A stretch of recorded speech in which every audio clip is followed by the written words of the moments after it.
A courtroom. Packed with journalists, cameras, families. Everyone's watching the trial of a child killer. The judge is speaking. Lawyers are shuffling papers. Security guards stand at attention. And then, a woman stands up in the gallery, reaches into her purse, pulls out a gun. 8 shots, 7 hit their target. The defendant collapses, dead before he hits the floor. The woman doesn't run, doesn't scream, just drops the smoking gun and says 5 words.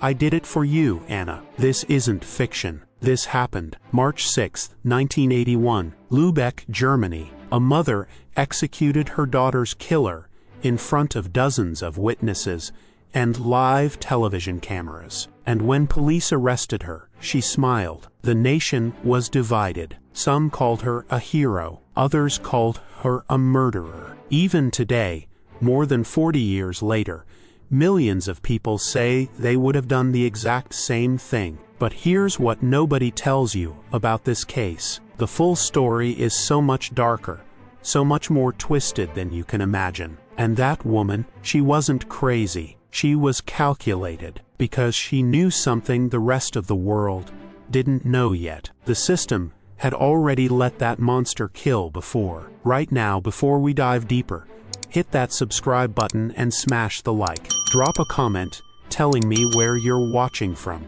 Let's begin with the girl whose death started it all. Anna Bachmeier, 7 years old, blonde hair, green eyes, a smile that could light up any room. She loved animals, especially cats. She dreamed of being a teacher one day. She was everything a little girl should be. Innocent, trusting, full of life. On the morning of May 5, 1980, Anna had a fight with her mother. A stupid, meaningless argument about school. Anna didn't want to go that day. Her mother, exhausted from working the night shift at a local pub, was too tired to argue. "Fine," she said, "do what you want." Anna left, and that was it. The last conversation they would ever have. By that evening, Anna would be dead, strangled, stuffed into a cardboard box, dumped on the shore of a canal like garbage. And her killer, he was someone Anna knew, someone she trusted, the friendly neighbor with the cats. His name was Klaus Grabowski, 35 years old, a butcher by trade. And here's the part that will make your blood boil. This wasn't his first victim, not even close. In 1973, 7 years before Anna, Klaus Grabowski strangled another little girl, 6 years old. He was caught, convicted. And you know what his punishment was? Probation. He walked free. 2 years later, he sexually abused 2 more children, 9-year-olds. This time, the courts sent him away to a psychiatric facility where he voluntarily underwent chemical castration. They injected him with hormones to kill his sex drive, to make him safe, and then they let him go, back into society, back into neighborhoods with children. But here's the twist that nobody saw coming, the part of this story that still makes investigators sick. Cliffhanger. In 1978, Klaus Grabowski went back to a doctor. He said he was engaged, wanted to start a family, asked to reverse the castration, and the court approved it. They gave a twice-convicted child predator his sex drive back, with 0 supervision, 0 monitoring, 0 consequences. Think about that. A man who had strangled 1 child and molested 2 others was given hormone treatments that restored everything the castration was meant to suppress. And nobody was watching him. Nobody except 7-year-old Anna Bachmeier, who thought he was just the nice man who let her pet his cats. If you're feeling angry right now, good. Hit that like button, because this story gets so much worse. May 5, 1980, around 10 a.m., Anna knocks on Klaus Grabowski's door. She's skipping school, looking for something to do. She remembers he has cats. He always lets her play with them. Klaus opens the door, smiles. "Come in, Anna. The cats are in the living room." Anna walks in. The door closes behind her, and for the next several hours, that little girl experiences a nightmare that nobody should ever have to endure. Klaus sexually assaults her, 7 years old, and when Anna, brave little Anna, threatens to tell her mother what he did, Klaus panics. He grabs a pair of pantyhose, wraps them around Anna's neck, and squeezes for 3 to 4 minutes, according to the medical examiner, long enough that Anna would have been awake, fighting, knowing she was dying. When she finally stops breathing, Klaus doesn't panic. Remember, he's a butcher. He knows how to handle bodies. He ties Anna up with cord, folds her into a cardboard box, drives to a canal, dumps her body on the shore, and then he goes home, makes dinner, watches TV, goes to bed, like nothing happened. The next day,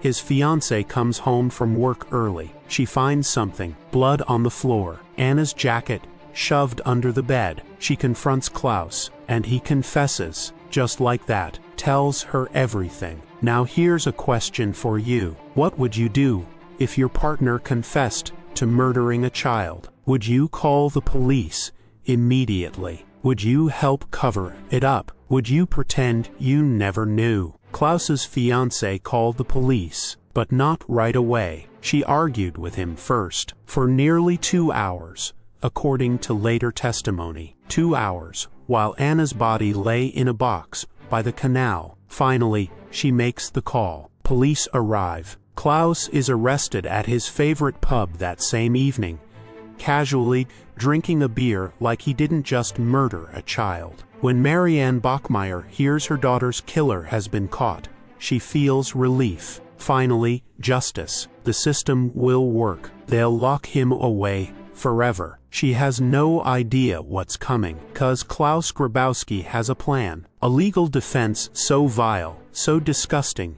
it will push Marianne past the point of no return. But before we get to that, let me tell you about Marianne, because the media painted her as this perfect grieving mother, the victim, the hero who stood up to evil. The truth is more complicated. Marianne Bachmeier was born in 1950, just 5 years after World War II ended. Her parents were East Prussian refugees who fled the Soviet advance. They'd seen horrors, experienced trauma that would never heal, and they passed that trauma down to their daughter. Her father was a heavy drinker, authoritarian, violent when drunk. Her mother remarried after the divorce, and the stepfather was just as bad. By the time Marianne was 16, her own mother kicked her out. Pregnant, homeless, 16 years old, she gave that baby up for adoption, had no choice. Then at 18, she was raped, got pregnant again,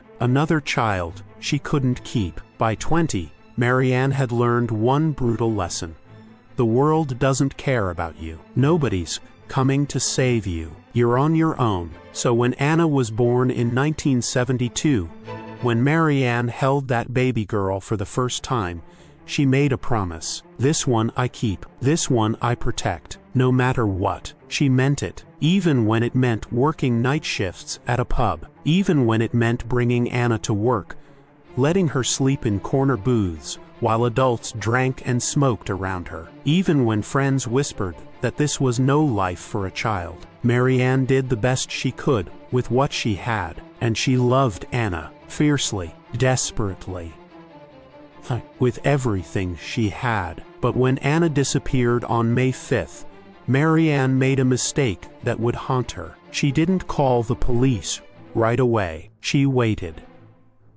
Because calling the police meant admitting she'd let her 7-year-old daughter wander unsupervised. It meant people asking questions about her parenting. It meant judgment. So she searched on her own, all night, checking playgrounds, knocking on neighbors' doors, walking the streets until her feet bled. It wasn't until the next morning, May 6th, nearly 24 hours after Anna disappeared, that Marianne finally called the police. By then, Anna had been dead for almost a full day. The guilt would eat Marianne alive. What if she'd called sooner? What if she'd been a better mother? What if she'd been home that morning, instead of sleeping off a late shift. What if? What if? What if? But there was no time for what ifs, because 3 days later, on May 8th, hikers found a cardboard box by the canal. Inside was Anna's body. The autopsy revealed everything: strangulation, sexual assault, hours of captivity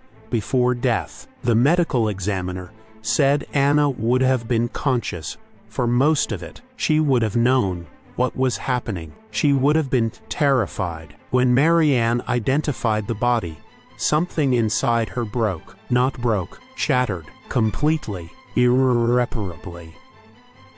And when she learned that Klaus Grabowski had been arrested, that he'd confessed, she thought, finally, justice. He'll pay for what he did. She had no idea the trial would be worse than the murder itself. Make sure you're subscribed, because what happens next at the trial will blow your mind. The trial began on March 3, 1981, nearly 10 months after Anna's death. 10 months of Marianne living in a nightmare. 10 months of sleeping in Anna's bed, holding her stuffed animals, replaying their last argument over and over. The courtroom was packed. Media everywhere. Cameras. Journalists from across Europe. This case had captured the nation's attention. A child murdered by a repeat offender the system had failed to contain. Marianne sat in the gallery every single day, front row, staring at Klaus Grabowski, watching him sit there in his suit and tie,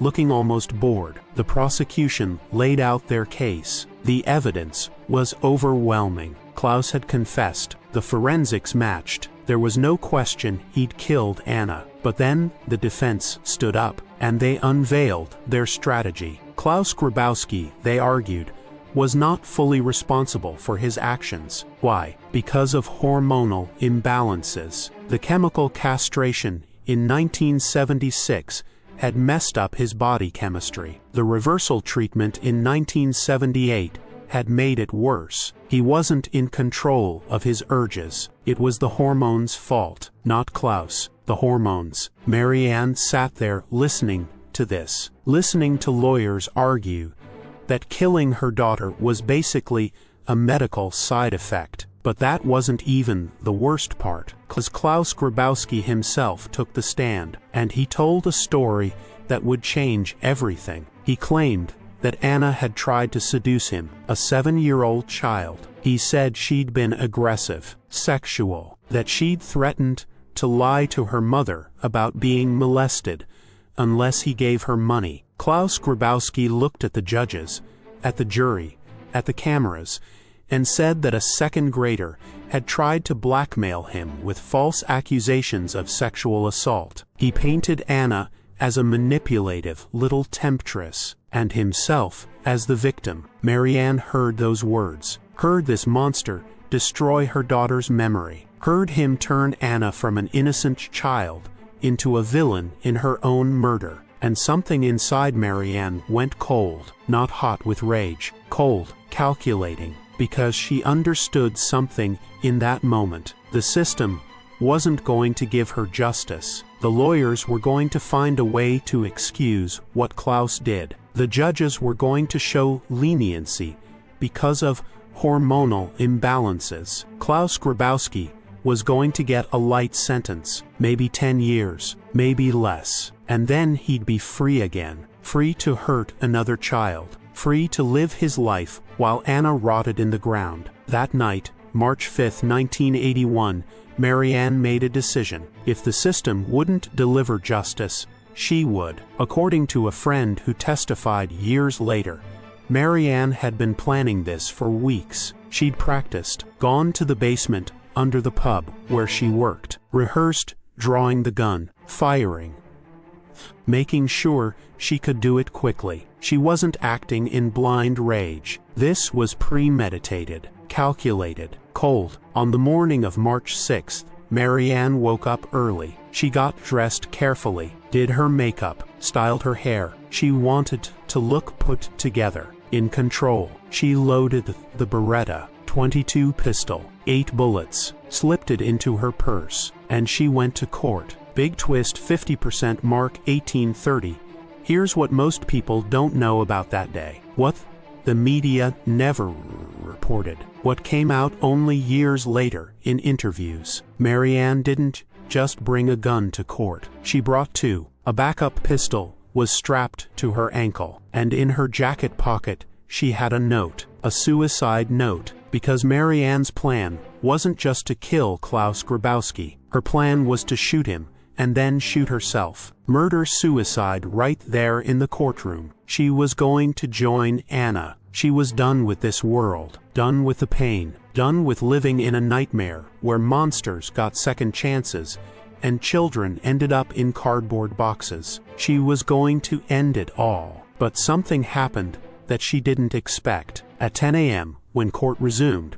when Marianne stood up and pulled out that gun, when she fired 8 times and watched Klaus Grabowski fall, she felt something she hadn't felt in 10 months. Peace. For the first time since Anna died, Marianne felt like she could breathe, like the weight crushing her chest had lifted, like she'd finally done something right. And in that moment of peace, standing over Klaus Grabowski's body, watching his blood pool on the courtroom floor, Marianne changed her mind about the suicide. She wanted to live. She wanted to see what happened next. She wanted to know if people would understand why she did it. So she dropped the gun. Let the police take her. And she smiled. That smile, captured on camera, would become one of the most controversial images in German history. The courtroom erupted into absolute chaos. Screaming, people running, guards rushing in, journalists scrambling for their cameras. Judge Gunter Kroger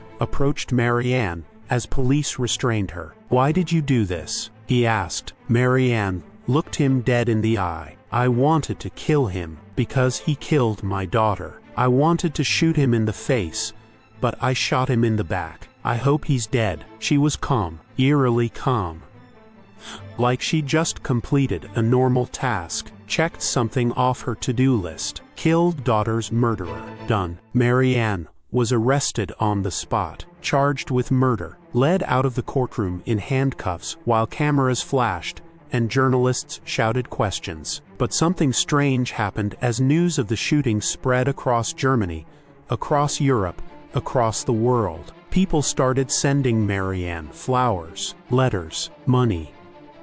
Thousands of letters. 15,000 in the first month alone. Letters from mothers, from fathers, from people who said, "I would have done the same thing. You're a hero. You're brave. You did what the system wouldn't do." Within a week, supporters had donated 100,000 Deutsche Marks to pay for her legal defense. The magazine Stern paid her another 100,000 for exclusive rights to her life story. If you're still watching, hit that like button right now and drop a comment, hero or murderer. Let me know what you think. But not everyone saw Marianne as a hero. A lot of people, especially legal scholars and politicians, were horrified. This was vigilante justice. This was mob rule. This was a woman taking the law into her own hands and executing someone without trial. If we let this slide, they argued,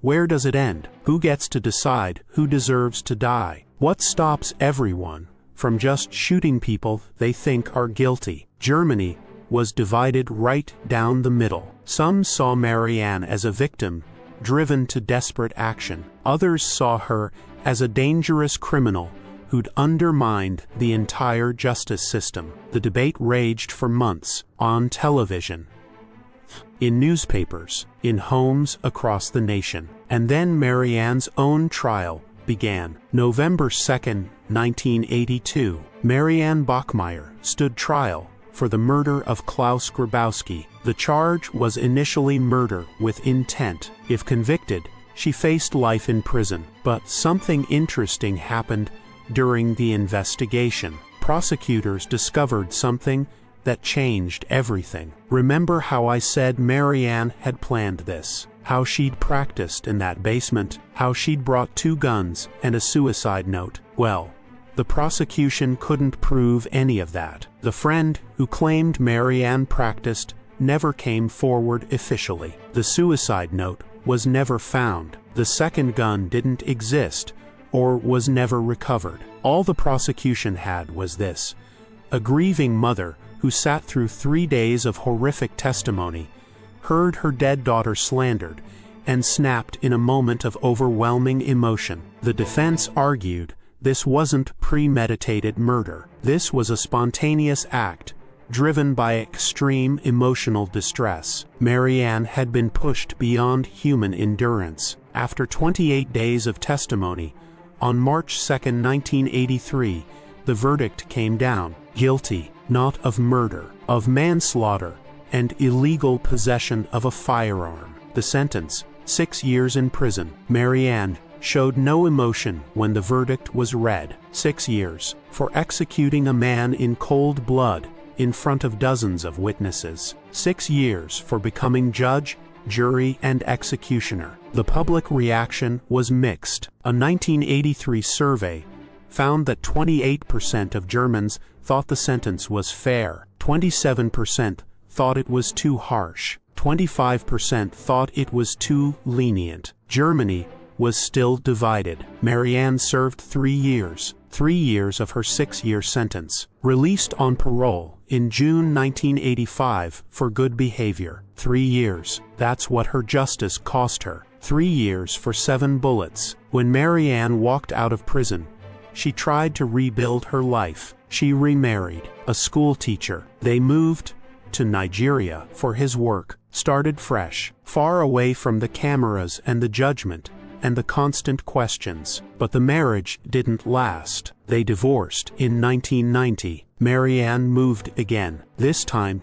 to Sicily. She worked in a hospice, caring for the dying. Maybe she found some peace there, helping people transition from life to death, being present for endings in a way she couldn't be present for Anna's. Or maybe it just reminded her every day of what she'd lost. In 1995, 10 years after her release from prison, Marianne did a television interview. The interviewer asked if she regretted killing Klaus Grabowski. Marianne didn't hesitate. "No, I'd do it again. He deserved it." Anna deserved justice, and the system failed her. No remorse, no regret, just cold certainty that she'd done the right thing. A year later, Marianne started feeling sick, stomach pain, weight loss. She went to a doctor in Sicily. The diagnosis came back quickly: pancreatic cancer, stage 4, terminal. Marianne Bachmeier, the woman who'd survived poverty, rape, abandonment, and 3 years in prison, was going to die. She was only 46 years old. She returned to Germany, to Lübeck, the city where Anna had died, the city where Marianne had become a killer. On September 17, 1996, Marianne Bachmeier died in a hospital bed. Her last words, according to nurses, were, "I'm coming, Anna. Mama's coming." She was buried next to her daughter in Bergter Cemetery in Lübeck, their graves side by side, together again after 16 years. The headstone is simple, just their names and dates, but people still visit, still leave flowers, still whisper, "You did the right thing." Final Moments 2800. So here's the question I want you to think about. The question that's haunted Germany for over 40 years. Was Marianne Bachmeier a hero or a murderer? On one hand, she executed a man in cold blood. She took the law into her own hands. She denied Klaus Grabowski any chance at a fair trial or appeal. She undermined the entire justice system. On the other hand, the system had already failed twice. Klaus Grabowski had been given chance after chance, and he'd used those chances to hurt more children, to kill Anna. If the system won't protect the innocent, if the law lets monsters walk free, then what are we supposed to do? Just accept it? Just trust that somehow, eventually, justice will prevail? Or do we take matters into our own hands? I don't have an answer for you. I don't think anyone does. But I know this: Marianne Bachmeier loved her daughter, and when that love couldn't save Anna, it became rage. And that rage became 7 bullets in a German courtroom. Whether that makes her a hero or a villain, well, that's for you to decide. Drop a comment right now, hero or murderer, and tell me why. I want to hear your thoughts. And if this story affected you the way it affected me, please subscribe. Hit that bell, because we tell stories like this every week. Stories that challenge what you think you know about crime, justice, and human nature. Before you go, I want to show you something. Look at your screen right now. You'll see 2 videos. One about other cases of vigilante justice that changed the law. Another about how the German legal system handles sex offenders today, 40 years after Anna's murder. Both were made specifically for people like you who want to understand these complex cases on a deeper level. Pick one. Keep watching, keep learning, keep questioning. Until next time, remember, behind every crime is a human story. Sometimes that makes it better. Sometimes it makes it so much worse. I'll see you in the next one.